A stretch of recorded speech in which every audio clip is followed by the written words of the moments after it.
ओम नमः शिवाय। आपके अपने YouTube चैनल जय मां कंजक में आपका बहुत बहुत स्वागत है। भगवान भोलेनाथ व माता पार्वती की कृपा आप और आपके परिवार पर सदा सर्वदा बनी रहे।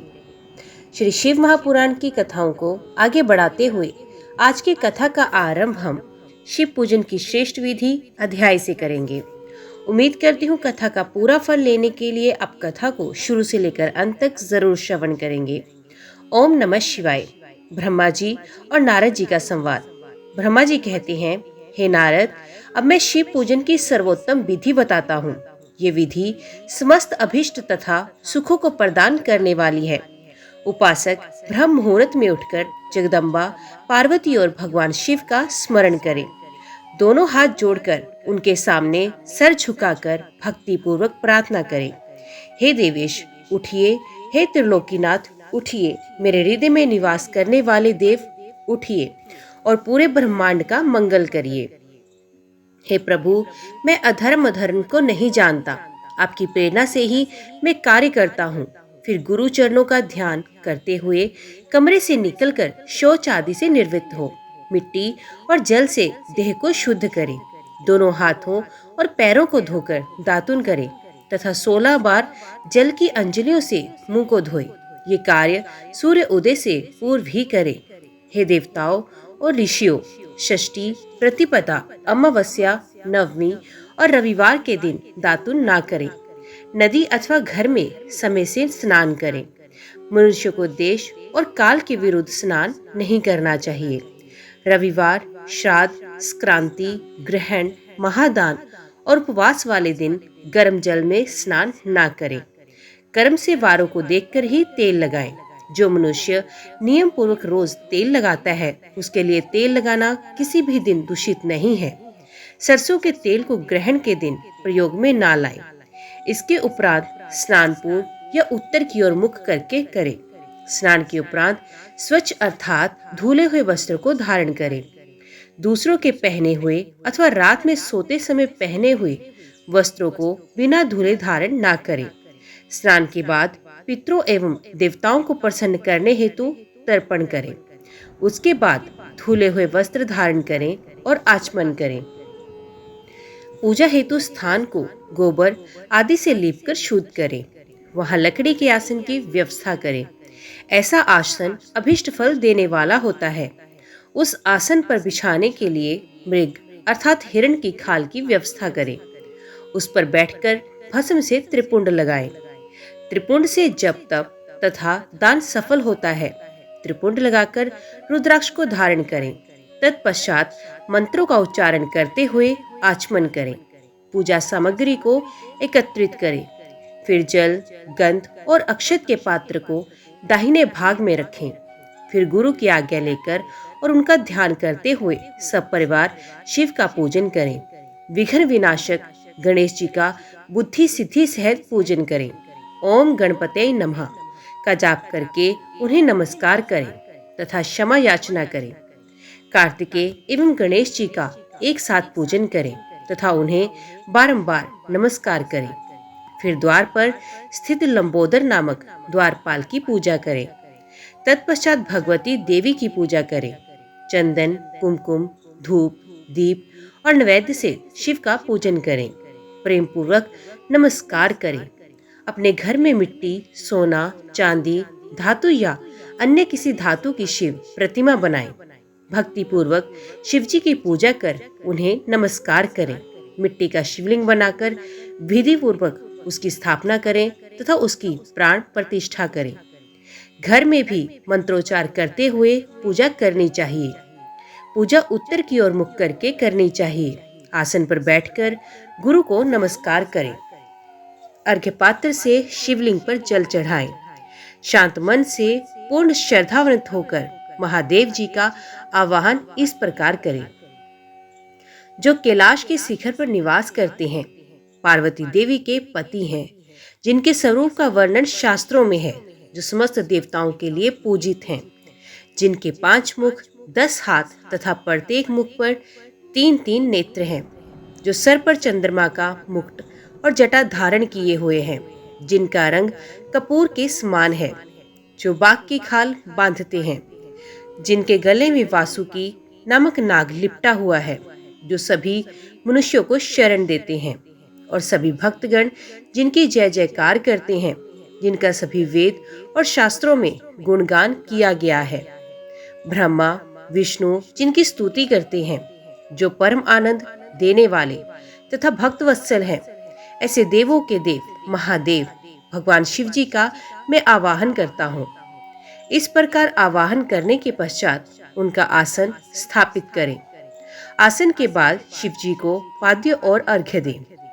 पंचामृत के द्रव्यों द्वारा शिवलिंग को स्नान कराएं तथा मंत्रों सहित द्रवित अर्पित करें। स्नान के पश्चात सुगंधित चंदन का लेप करें तथा सुगंधित जलधारा से उनका अभिषेक करें। फिर आचमन कर जल दें और वस्त्र अर्पित करें। मंत्रों द्वारा भगवान शिव को तिल, जौ, गेहूं, मूंग और उड़द अर्पित करें। पुष्प चढ़ाएं। शिव जी के प्रत्येक मुख पर कमल, शतपत्र, शंख पुष्प, कुश पुष्प, धतूरा, मंदार, द्रोण पुष्प, तुलसी दल तथा बेल पत्र चढ़ाकर पराभक्ति से महेश्वर की विशेष पूजा करें। बेलपत्र समर्पित करने से शिव जी की पूजा सफल होती है। तत्पश्चात सुगंधित चूर्ण तथा सुवासित तेल बड़े हर्ष के साथ भगवान शिव को अर्पित करें। गूगल और अगरू की धूप दें। घी का दीपक जलाएं। प्रभु शंकर, आपको हम नमस्कार करते हैं। आप अर्घ्य को स्वीकार करके मुझे रूप दीजिए, यश दीजिए और भोग व मोक्ष रूपी फल प्रदान कीजिए। ये कहकर अर्घ्य अर्पित करें। नैवेद्य व तांबूल अर्पित करें। 5 बत्ती की आरती करें। 4 बार पैरों में, 2 बार नाभि के सामने, 1 बार मुख के सामने तथा संपूर्ण शरीर में 7 बार आरती दिखाएं। तत्पश्चात शिव जी की परिक्रमा करें।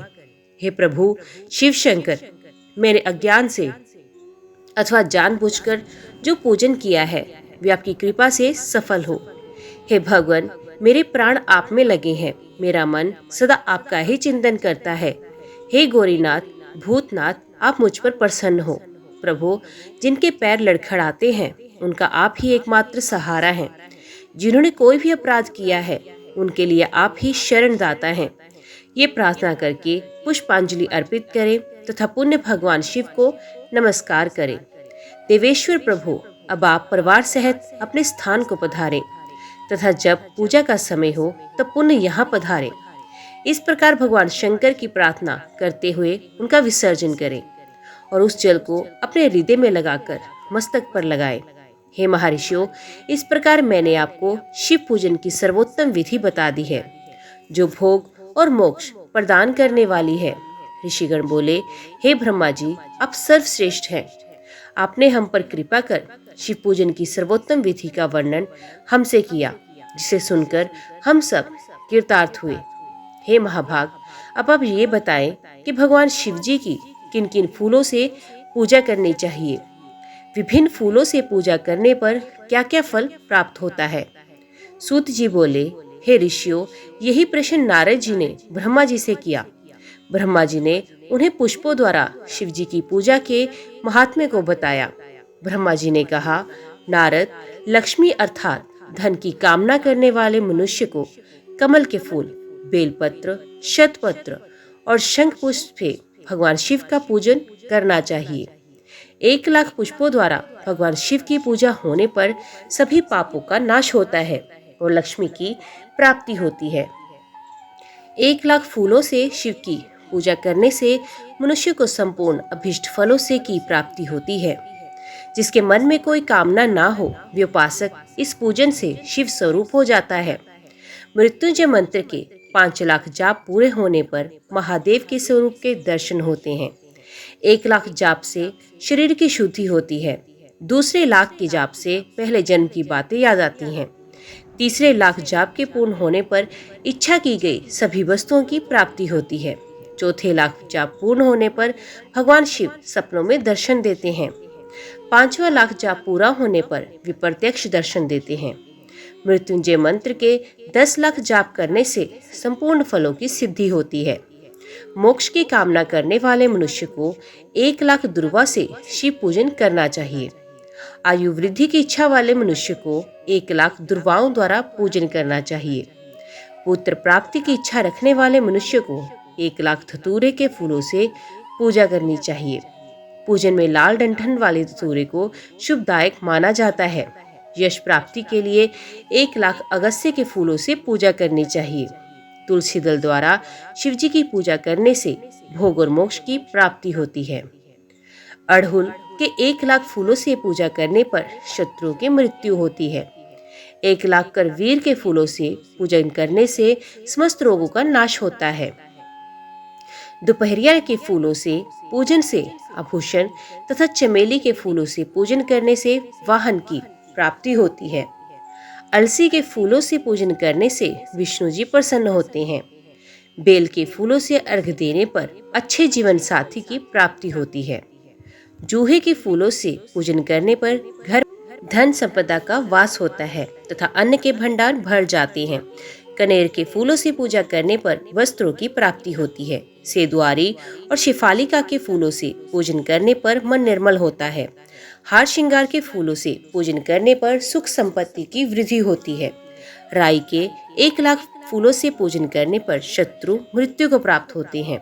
चंपा और केवड़े के फूलों से पूजा नहीं करनी चाहिए। ये दोनों फूल महादेव जी के पूजन के लिए अयोग्य हैं। इसके अलावा सभी फूलों का उपयोग किया जा सकता है। महादेव जी पर चावल चढ़ाने से लक्ष्मी की प्राप्ति होती है। ये चावल अखंडित होने चाहिए। उन्हें विधि पूर्वक अर्पित करें। रुद्र प्रधान मंत्र से पूजन करते हुए शिवलिंग पर वस्त्र अर्पित करें। गंध, पुष्प और श्रीफल चढ़ाकर धूप दीप से पूजन करने से पूजा का पूरा फल प्राप्त होता है।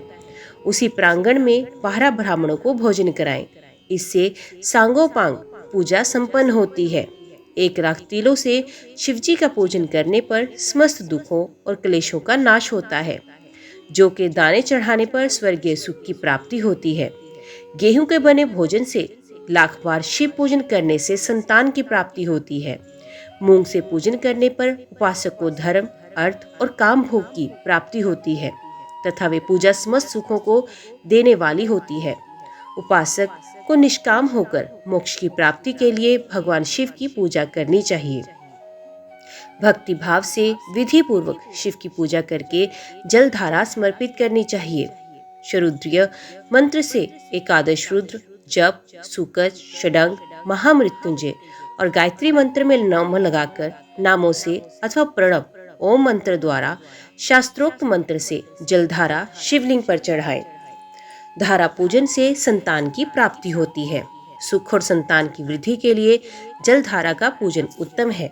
उपासक को भस्म धारण प्रेम पूर्वक शुभ एवं दिव्य द्रव्यों द्वारा शिव पूजन कर उनके सहस्र नामों का जाप करते हुए शिवलिंग पर घी की धारा चढ़ानी चाहिए। इससे वंश का विस्तार होता है। 10,000 मंत्रों द्वारा इस प्रकार किया गया पूजन रोगों को समाप्त करता है तथा मनोवांछित फल की प्राप्ति होती है। नपुंसक पुरुष को शिवजी का पूजन घी से करना चाहिए। ब्राह्मण को भोजन कराना चाहिए और प्रजापत्य का व्रत करना चाहिए। बुद्धिहीन मनुष्य को दूध में शक्कर मिलाकर इसकी धारा शिवलिंग पर चढ़ानी चाहिए। इससे भगवान प्रसन्न होकर उत्तम बुद्धि प्रदान करते हैं। यदि मनुष्य का मन उदास रहता हो, जी उचट जाए, कहीं भी प्रेम न रहे, दुख बढ़ जाए तथा घर में सदैव लड़ाई होती हो, तो मनुष्य को शक्कर मिश्रित दूध 10,000 मंत्रों का जाप करते हुए शिवलिंग को अर्पित करना चाहिए। खुशबू वाला तेल चढ़ाने पर भोगों की वृद्धि होती है। यदि शिवजी पर शहद चढ़ाया जाए तो टीबी जैसा रोग भी समाप्त हो जाता है। शिवजी को गन्ने का रस चढ़ाने से आनंद की प्राप्ति होती है। गंगा जल को चढ़ाने से भोग और मोक्ष की प्राप्ति होती है। उपरोक्त वस्तुओं को अर्पित करते समय मृत्युंजय मंत्र के 10,000 जाप करने चाहिए और 11 ब्राह्मणों को भोजन कराना चाहिए। इस प्रकार शिवजी की विधि सहित पूजा करने से पुत्र पौत्र आदि सहित सब सुखों को भोग कर अंत में शिवलोक की प्राप्ति होती है।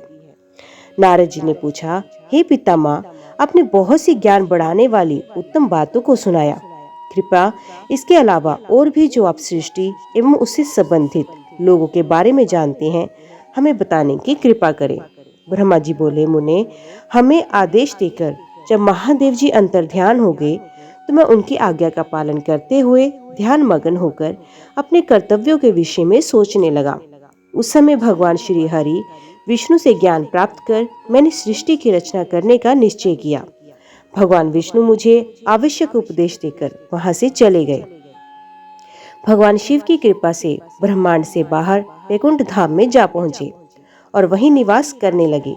सृष्टि की रचना करने के उद्देश्य से मैंने भगवान शिव और विष्णु का स्मरण करके जल को हाथ में लेकर ऊपर की ओर उछाला। इससे वहां एक अंड प्रकट हुआ जो 24 तत्वों का समूह कहा जाता है। वे विराट आकार वाला अंड जड़ रूप में था। उसे चेतनता प्रदान करने हेतु मैं कठोर तप करने लगा और 12 वर्षों तक तप करता रहा। तब श्री हरि विष्णु स्वयं प्रकट हुए और प्रसन्नता पूर्वक बोले, ब्राह्मण, मैं तुझ पर प्रसन्न हूँ। जो इच्छा हो वे वर मांगो। भगवान शिव की कृपा से मैं सब कुछ देने में समर्थ हूँ। ब्रह्मा जी बोले, महाभाग, आपने मुझ पर बड़ी कृपा की। भगवान शंकर ने मुझे आपके हाथों में सौंप दिया। आपको मैं नमस्कार करता हूँ। कृपया कर इस विराट 24 तत्वों से बने अंड को चेतना प्रदान कीजिए। मेरा ऐसा कहने पर श्री विष्णु ने अनंत रूप धारण कर अंड में प्रवेश किया। उस समय उनके सहस्रों मस्तक, सहस्र आंखें और सहस्र पैर थे। उनके अंड में प्रवेश करते ही वे चेतन हो गया। पाताल से सत्यलोक तक अंड के रूप में वहां विष्णु भगवान विराजने लगे। अंड में विराजमान होने के कारण विष्णु जी विराज पुरुष कहलाए। पंचमुख महादेव ने अपने निवास हेतु कैलाश नगर का निर्माण किया। देव ऋषि संपूर्ण ब्रह्मांड का नाश होने पर भी वैकुंठ और कैलाश अमर रहेंगे, अर्थात इनका नाश नहीं हो सकता। महादेव की आज्ञा से ही मुझ में सृष्टि की रचना करने की इच्छा उत्पन्न हुई। अनजाने में ही मुझसे तमोगुणी सृष्टि की उत्पत्ति हुई, जिसे अविद्या पंचक कहते हैं। उसके पश्चात भगवान शिव की आज्ञा से स्थावर संज्ञक वृक्ष, जिसे पहला सर्ग कहते हैं, का निर्माण हुआ, परंतु पुरुषार्थ का साधक नहीं था। अतः दूसरा सर्ग त्रियवर्त्रोता प्रकट हुआ। ये सब दुख से भरा हुआ था। तब ब्रह्मा जी द्वारा उद्धव स्त्रोता नामक तीसरे सर्ग की रचना की गई। ये सात्विक सर्ग देव सर्ग के नाम से प्रसिद्ध हुआ। ये सर्ग सत्यवादी तथा परम सुखदायक है। इसकी रचना के उपरांत मैंने पुनः शिव चिंतन आरंभ किया। तब एक रजोगुणी सृष्टि का आरंभ हुआ, जो अवाक सोतर नाम से विख्यात हुआ। इसके बाद मैंने 5 विकृत सृष्टि और 3 प्राकृतिक सर्गों का जन्म दिया। पहला महतत्व, दूसरा भूतों और तीसरा वैकारिक सर्ग है। इसके अलावा 5 विकृत सर्ग हैं। दोनों को मिलाकर कुल 8 सर्ग होते हैं। नवा कुमार सर्ग है, जिसे सनत सनंदन कुमारों की रचना हुई। सनत आदि मेरे 4 मानस पुत्र हैं, जो ब्रह्मा के समान है। वे महान व्रत का पालन करने वाले हैं। वे संसार से विमुख एवं ज्ञानी हैं। उनका मन शिव चिंतन में लगा रहता है। मुनि नारद, मेरी आज्ञा पाकर भी उन्होंने सृष्टि के कार्य में मन नहीं लगाया। इसमें मुझ में क्रोध प्रवेश कर गया। तब भगवान विष्णु ने मुझ में समझाया और भगवान शिव की तपस्या करने के लिए कहा। मेरी घोर तपस्या से मेरी भौहों और नाक के मध्य भाग से महेश्वर की 3 मूर्तियां प्रकट हुई, जो पूर्णाश, सर्वेश एवं दया सागर थी। और भगवान शिव का अर्धनारीश्वर रूप प्रकट हुआ। जन्म मरण से रहित परम तेजस्वी सर्वज्ञ नीलकंठ साक्षात उमा वल्लभ भगवान महादेव के साक्षात दर्शन कर मैं धन्य हो गया।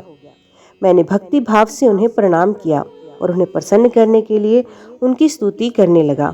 तब मैंने उनसे जीवों की रचना करने की प्रार्थना की।